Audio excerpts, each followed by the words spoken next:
너희 권능 있는 자들아, 영광과 능력을 여호와께 돌리고 돌릴지어다. 여호와께 그의 이름에 합당한 영광을 돌리며 거룩한 옷을 입고 여호와께 예배할지어다. 아멘. 나는 전능하신 아버지 하나님 천지의 창조주를 믿습니다. 나는 그의 유일하신 아들 우리 주 예수 그리스도를 믿습니다.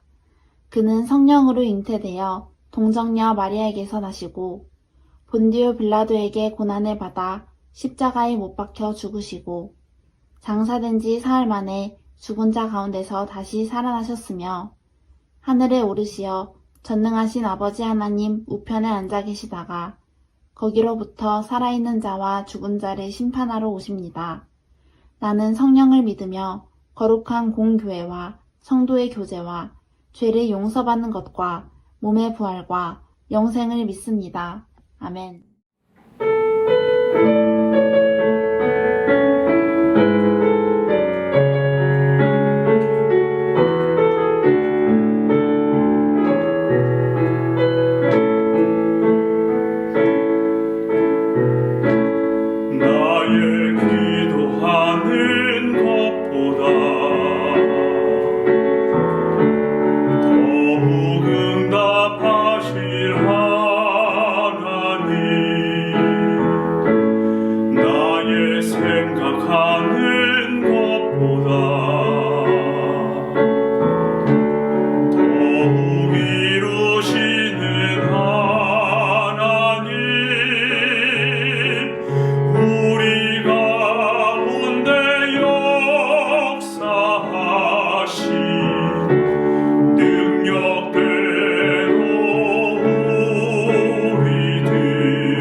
창세기 18장 9절에서 15절 말씀. 그들이 아브라함에게 이르되 내 아내 사라가 어디 있느냐 대답하되 장막에 있나이다. 그가 가라사대 기한이 이를 때에 내가 정녕 내게로 돌아오리니 내 아내 사라에게 아들이 있으리라 하시니 사라가 그 뒤 장막문에서 들었더라. 아브라함과 사라가 나이 많아 늙었고 사라의 경수는 끊어졌는지라. 사라가 속으로 웃고 이르되 내가 노쇠하였고 내 주인도 늙었으니 내게 어찌 낙이 있으리요.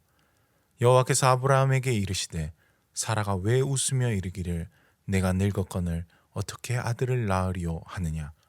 여호와께서 능치 못한 일이 있겠느냐. 기한이 이를 때에 내가 내게로 돌아오리니 사라에게 아들이 있으리라. 사라가 두려워서 승인치 아니하여 가로되 내가 웃지 아니하였나이다. 가라사대 아니라 내가 웃었느니라.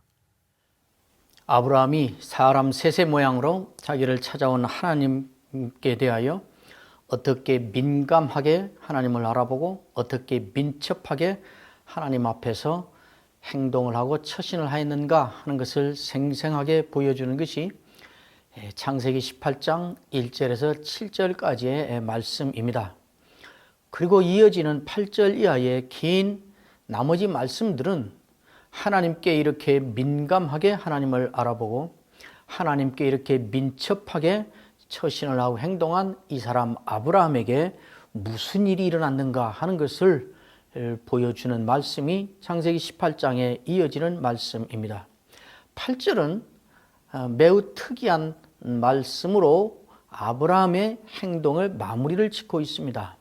아브라함이 엉긴 젖과 우유와 그리고 종들이 준비한 상을 갖다가 그 세 사람을 섬겼다. 상을 내려놨다. 그리고 아브라함은 나무 아래 모셔 섰다. 이것이 한마디 언급입니다. 저는 이 말씀을 자주자주 혼자 떠올려 보곤 합니다. 아브라함이 달려나가서 엎드려서 애원하고 애걸해서 하나님을 모셔드리고 그 다음에 달려가서 급히 속히 달려가서 급히 온 집안과 온 종들을 다 동원해서 상을 만들어 갖다가 놓았습니다. 그리고는 자기는 나무 아래 그들이 그 상을 먹는 모습을 보며 나무 아래 모셔 섰다 그럽니다. 이게 무슨 말일까? 무엇을 보여주고자 이렇게 했을까를 저는 곰곰 생각합니다. 이렇게 나무 아래 모셔서서 정신없이 그렇게 바쁘게 그렇게 큰 손해를 감당하며 재산적인 희생을 감수하며 상을 차려서 대접을 해놓고 그 대접을 받고 있는 세 사람의 모습으로 찾아온 이 하나님을 자기가 나무 아래 모셔서서 이렇게 쳐다보고 있는 아브라함의 모습이 저에게는 너무 인상 깊게 자꾸 상상이 되고 떠오르곤 합니다. 그때 아브라함의 마음이 어땠을까? 그때 아브라함은 기분이 어땠을까? 저는 확신합니다. 아브라함은 아마 난생 처음으로 어쩌면 내가 정신없이 바쁘고 나에게는 아무 생긴 것도 없고 얻은 것도 없는데 내가 희생을 감당해서 다른 사람을 섬기고 드리고 저들의 배를 불리고 하나님을 이렇게 섬기고 있는 그 모습을 보면서 나는 고생만 하고 희생만 하고 발바닥에 불이 나게 뛰어다니기만 하고 내 재산 다 손해만 보고 그랬는데도 그것이 이렇게 행복이 되는, 그것이 행복이라는 것을 어쩌면 아브라함은 처음으로 이 희한한 경험을 했지 않았을까 이런 생각을 하게 됩니다. 나무 아래 모셔선 아브라함의 모습으로 우리의 시선을 옮기고 거기에 집중하게 하는 이 말씀을 기록한 모세의 의도가 무엇일까? 아브라함은 지금 억울한 것이 아니고 손해본 것이 아니고 힘든 것이 아니고 지치고 시험 든 것이 아니라 한없이 행복하다. 우리가 하나님께 대하여 민감하고 사람의 모습으로 구걸하는 사람으로, 병든 사람으로, 외로운 사람으로, 고독한 사람으로, 승리한 사람으로 오는 모든 사람들 속에서 역사하는 하나님을 바라보고 하나님을 알아보고 하나님을 섬기듯이 그 역사에 참여하여 희생하고 고생하고 잠 못 자고 바쁘고 피곤하고 고민한 이 모든 것들로 말미암아 나의 희생으로 말미암아 누군가가 어디에선가 힘을 얻고 있다. 누군가 어디에서 유익을 얻고 있다. 내가 내 희생으로 내 열심으로 누군가를 행복하게 하고 있다. 이것이 사람이 누릴 수 있는 얼마나 깊고 오묘하고 또 감동적인 감격스러운 복인가 하는 것을 아브라함이 누리고 있고 우리로 하여금 그 복된 모습을 보라고 말씀하고 있는 것입니다. 아브라함은 다 대접이 끝난 후에 그 대접한 결과를 누리고 있는 그 모습을 보면서 나무 아래 그들을 모셔서서 물끄러미 보면서 아브라함은 한없이 행복하고 있는 것입니다. 제가 목회할 때 어느 권사님 한 분이 젊은 부부가 이혼을 하려고 하는 것을 알았습니다. 결혼할 때는 주례를 부탁하러 올 때는 정말 하나님이 두 사람을 만나게 해준 것이 분명하다고 너무 감사하다고, 그리고 결혼해서 얼마를 살다가는 우리 둘은 절대로 만나지 않아야 될 사람이 만났다고 이혼하려 한다고 또 찾아오고 목사도 괴로운데 권사님 한 분이 그걸 알았습니다. 아무 말 하지 않고 새벽마다 나와서 그 부부를 위하여 울며 기도했습니다. 나 당신 위해서 기도하고 있어. 당신들 그러면 안 돼. 참고 견뎌야 돼. 아무 말 않고 아는 채도 않고 혼자 기도했습니다. 얼마 지나서 이 부부가 헤어졌으면 큰일 날 뻔했어요. 그리고 다시 화합해서 행복하게 지나고 매주일 나와서 앞자리에 앉아서 웃으며 주보에 낙서하며 그렇게 예배를 드렸습니다. 그 뒤에 이들의 뒤통수를 보며 그 권사님이 앉아서 예배를 드립니다. 그 권사님의 마음이 어땠을까요? 저것들 때문에 나 잠도 못 자고 새벽마다 울고 기도하고 내가 어떤 고생했는지도 모르고 잘들 놀고 있네. 그랬을까요? 행복합니다. 내가 눈물을 흘리고 희생하고 기도했더니 저들이 화합해 잘 사는구나. 이 행복을 누리고 있는 것입니다. 아브라함이 지금 그 행복을 누리고 있는 것입니다. 식사가 끝나고 이 세 사람이 하나님께서 아브라함을 찾습니다. 내 안에 사라가 어디 있느냐? 그리고 정말 어마어마한 약속을 합니다. 믿을 수 없는 약속을 합니다. 10절이 그 말씀입니다. 내년 이맘때 내가 반드시 내게로 돌아오리니 내 안에 사라에게 아들이 있으리라. 이 두 분은 평생의 소원이 있었습니다. 아들을 갖는 것이었습니다. 그러나 이제는 나이가 너무 많아서 인간의 경험상 그 나이에 아이를 갖는다는 것은 불가능한 일이어서 포기한 채 살고 있는 가슴에 품은 소원이 있었습니다. 아들 갖는 거였습니다. 그런데 부르더니 내년 이맘때 때까지 정하면서 1년 후에 내가 반드시 다시 온다. 사라에게 아들이 있을 것이다. 본인들도 믿지 않습니다. 사라가 피식피식 웃습니다. 오늘 본문을 풀어서 쉽게 말하면 빈정거립니다. 내 나이가 몇인지는 아시오? 내가 생리 끊어진 지가 언제인 줄 알기는 하고 하는 말이요. 그리고 피식피식 웃으면서 빈정댑니다. 저 같으면 싫으면 관둬, 안 주면 되지. 그리고 그냥 끝냈을 것입니다. 그러나 하나님께서 이렇게 빈정대고 믿지 않고 딴말하는 이 사람을 다시 부릅니다. 14절에 보면 여호와께 능치 못한 일이 있겠느냐? 쉽게 말하면 하나님 무슨 일인지 할 수 있지 않냐? 내가 여호와야. 그러니까 나 그거 할 수 있어. 마치 믿어달라고 하나님이 사정을 하는 것 같습니다. 애원을 하는 것 같습니다. 그리고 다시 말합니다. 내년 이맘때 반드시 너에게 아들이 있을 것이다. 아브라함과 사라는 이삭을 이렇게 해서 얻은 것이었습니다. 마치 나를 믿어달라고 애원하는 것처럼 하나님이 거듭 반복하며 이들을 설득하고 있는 것입니다. 이게 무슨 말일까요? 하나님이 이들이 소원하는 것, 이들이 그렇게 바라는 것, 이들에게 그렇게 좋은 것을 꼭 주고 싶어 하는 하나님의 간절함을 우리에게 보여주고 있는 것입니다. 드디어 이제 다 일이 끝나고 하나님이 일어나서 갑니다. 16절이 그 말씀입니다.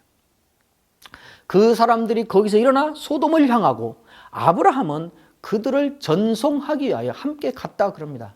얼마 동안을 함께 걸어갔는지 알 수 없지만 이제 모든 일 다 끝나고 그들은 길을 떠나고 아브라함은 이제 전송 인사를 하려고 같이 따라가고 있는 것입니다. 그런데 얼마를 갔는지 알 수 없지만은 가다 말고 하나님이 다시 발걸음을 돌려서 마치 잊어버렸던 그 기억하자 아참 하고 돌아서듯이 다시 돌아서서 아브라함에게 말을 시작합니다.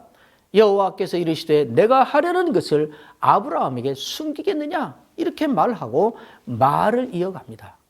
그런데 엄청난 말입니다. 그 여러 말 하지만 그 말의 핵심은 내가 소돔과 고모라의 죄악을 살피러 가고 소돔과 고모라를 심판하겠다는 이 소돔과 고모라 심판 선언을 아브라함에게 말해 주는 것입니다. 그 말을 듣자 아브라함이 하나님을 맞대면하고 서서 즉각적으로 하나님께 항의를 합니다. 거기에 의인이 있을지 모르는데 소돔과 고모라를 멸함으로 모두를 멸해버리는 것은 부당합니다. 부당합니다.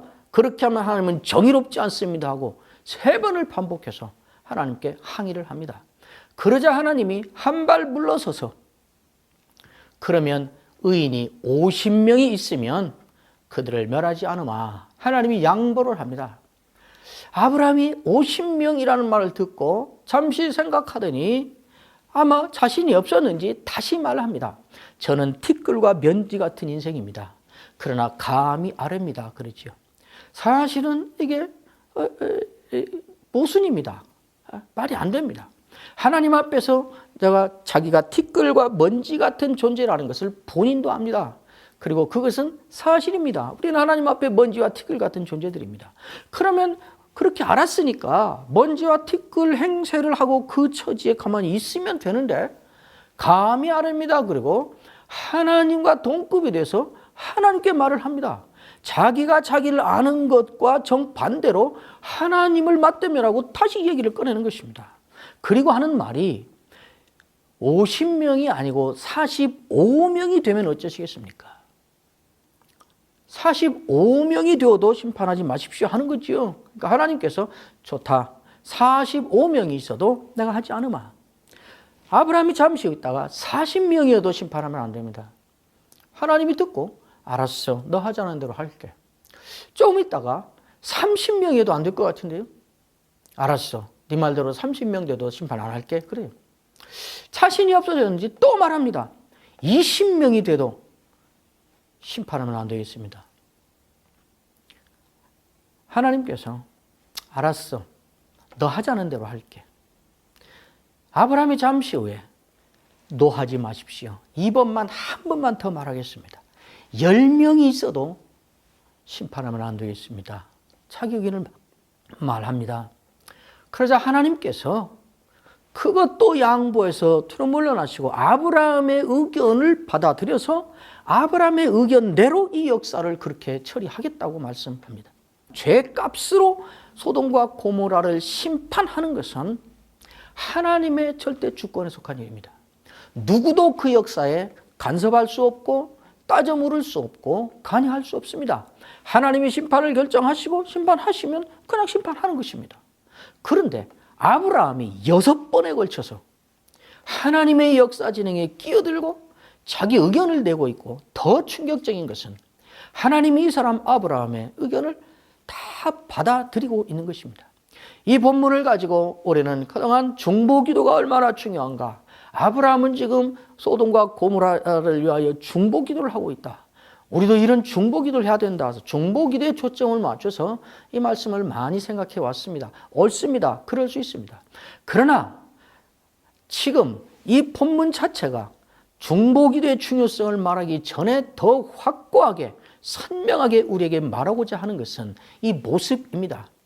절대 주권을 가지고 있고 죄를 지은 소돔과 고모라가 있고 그 죄값으로 멸망시키는 하나님의 결정이 정당하고 확실하고 옳은 것인데도 하나님이 계속 아브라함의 이 일을 받아들이고 있고 아브라함의 의견을 받아들여서 그걸 반영하고 있는 이 모습, 먼지와 티끌 같은 존재라는 것은 자기도 알고 있고 다들 모두 다 알고 있는데 먼지와 티끌이 지금 하나님급이 되어서 하나님과 동등한 입장에서 역사 진행에 끼어들고 있고 하나님의 독자적인 역사 진행에 관여하고 있고 하나님은 그 의견을 그대로 받아들여서 반영하고 있다는 이 충격적인 모습을 보라고 하고 있는 것입니다. 중보기도가 얼마나 중요한가 하는 것보다 훨씬 더 이전에 더 주목해서 볼 것은 하나님이 지금 아브라함을 어떻게 대우하고 있는가 이것을 보라는 것입니다. 하나님이 지금 아브라함을 하나님 자신의 역사 진행의 동급자로 파트너로 인정하고 있는 것입니다. 저는 이 모습의 연원이 앞에서부터 이어지고 있고 이 사건이 앞에서 이어지는 맥락에 붙여져 있다는 것을 매우 주목하여 중요하게 생각합니다. 하나님께 대하여 민감하고 하나님께 대하여 민첩한 사람에게 하나님이 주시는 놀라운 복이라고 생각하는 것입니다. 하나님은 하나님을 알아보고 하나님에 대하여 민첩한 먼지와 티끌 같은 우리들을 하나님급의 사람으로 인정하시고 하나님과 함께 역사를 진행할 사람으로 우리를 하나님의 파트너로 인정해 주신다는 것입니다. 하나님께서 우리를 찾아오실 때에는 사람의 모습으로 찾아오던 어떤 현상의 모습으로 사건으로 찾아오시건 어떤 모습으로 하나님 우리를 찾아오시건 하나님 우리를 찾아오실 때에는 그냥 우리를 이리저리 부려먹고 써먹고 우리를 다스리고 그러기 위해서 오시지 않습니다. 하나님이 우리를 찾아오실 때에는 우리를 하나님급의 사람으로 이끌어서 키우고 하나님의 급의 사람까지 우리를 높여 세우려고 우리를 찾아오시는 것입니다. 아브라함이 지금 그 복을 누리고 있습니다.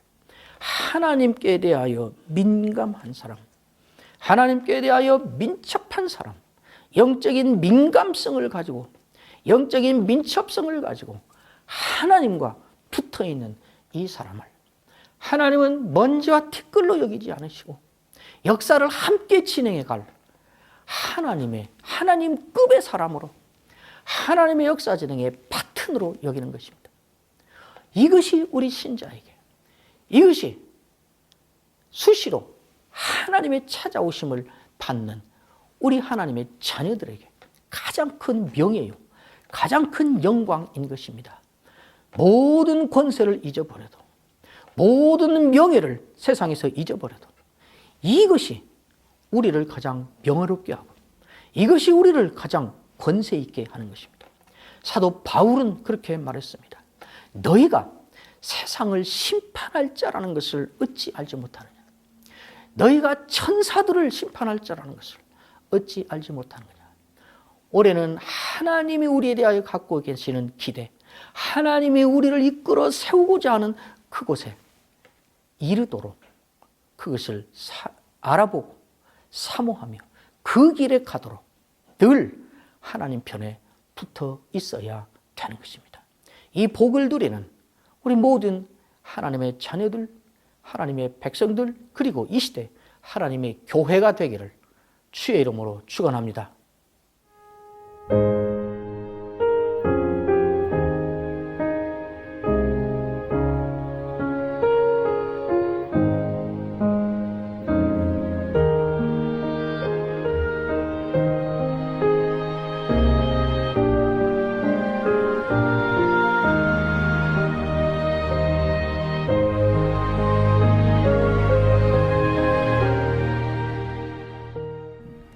여호와는 내게 복을 주시고 너를 지키시기를 원하며 여호와는 그 얼굴로 내게 비추사 은혜 베푸시기를 원하며 여호와는 그 얼굴을 내게로 향하여 드사 평강 주시기를 원하노라. 아멘.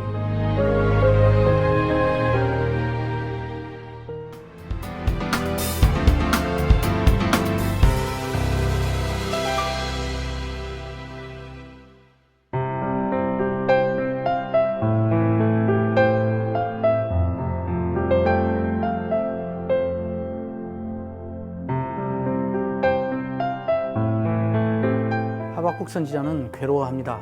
그렇게 확실한 자신의 신학과 그렇게 분명한 자신의 신앙이 매일의 삶의 현장에서 통하지 않고 먹히지 않고 있다는 사실 때문입니다.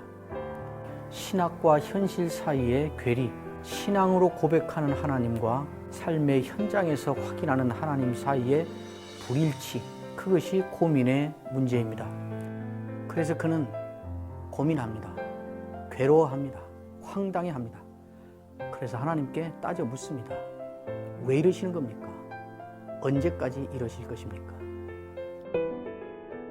하박국서야말로 이 시점에, 이 시대에 우리에게 가장 강력한 메시지를 주는 말씀이라고 할 수 있습니다.